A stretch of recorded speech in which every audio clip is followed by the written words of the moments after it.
Welcome to essential health tips. আজ আমরা আলোচনা করব প্রেগন্যান্সি টেস্ট করার সঠিক সময় নিয়ে। সঙ্গীর সঙ্গে মিলিত হওয়ার পর পিরিয়ড মিস হলে প্রেগন্যান্সি টেস্ট করে নেওয়া খুবই জরুরি। কিন্তু প্রশ্ন হলো, ঠিক কখন প্রেগন্যান্সি টেস্ট করতে হবে সেটা আপনি জানেন কি?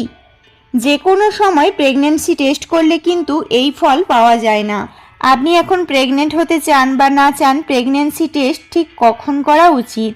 পিরিয়ড মিস হলেই এই সব প্রশ্ন মহিলার মনেই দেখা যায়। কারণ পিরিয়ড মিস হলেই মহিলাদের মনে নানা রকম প্রশ্ন উঁকি মারে। যারা প্রেগনেন্ট হতে চান তাদের মনে দেখা যায় আশার আলো, আর যারা হতে চান না তারা হয়ে পড়েন আশঙ্কিত। একটা বিষয় জেনে রাখুন, পিরিয়ড মিস হওয়া মানেই যে সেই মহিলা গর্ভবতী এমন কিন্তু নাও হতে পারে। আরও অনেক কারণে পিরিয়ড মিস হতে পারে। সেই জন্য কোনো মহিলা কনসিভ করছেন না বা করেননি সেই বিষয় নিশ্চিত হতে প্রেগন্যান্সি টেস্ট করে নেওয়াই সবচেয়ে ভালো। তবে প্রেগন্যান্সি টেস্টেও অনেক সময় ভুল রিপোর্ট আসে। ঠিক কখন কিভাবে প্রেগন্যান্সি টেস্ট করাবেন তাই নিয়ে এবার আলোচনা করব। কেন মহিলা প্রেগনেন্ট হলে কেবল তখনই তার ইউরিনে এইচসিজি নামে এই হরমোনের উপস্থিতি পাওয়া যায়? ওটিসি প্রেগন্যান্সি টেস্ট কিট পরীক্ষা করে দেখে ইউরিনের হরমোন আছে কি না। পিরিয়ড মিস হওয়ার দিন কয়েক পরে পরীক্ষা করুন। বেশি তাড়াতাড়ি পরীক্ষা করলে ভুল রিপোর্ট আসার সম্ভাবনা রয়েছে।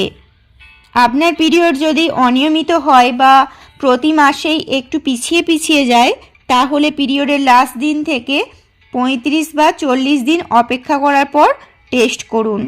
সকালে ঘুম থেকে ওঠার পর প্রথম ইউরিন দিয়ে এই পরীক্ষা করলে সঠিক রিপোর্ট আসার সম্ভাবনা অনেক বেশি থাকে।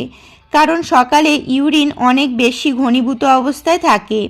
সেই কারণেই ইউরিনে এইচসিজি হরমোনের উপস্থিতি অনেক ভালোভাবে বোঝা যায়। পিরিয়ডের ডেট আসার আগেই যদি আপনি প্রেগন্যান্সি টেস্ট করেন এবং অনেক জল খেয়ে টেস্ট করেন, তাহলে রিপোর্ট নেগেটিভ আসার সম্ভাবনা বেড়ে যায়।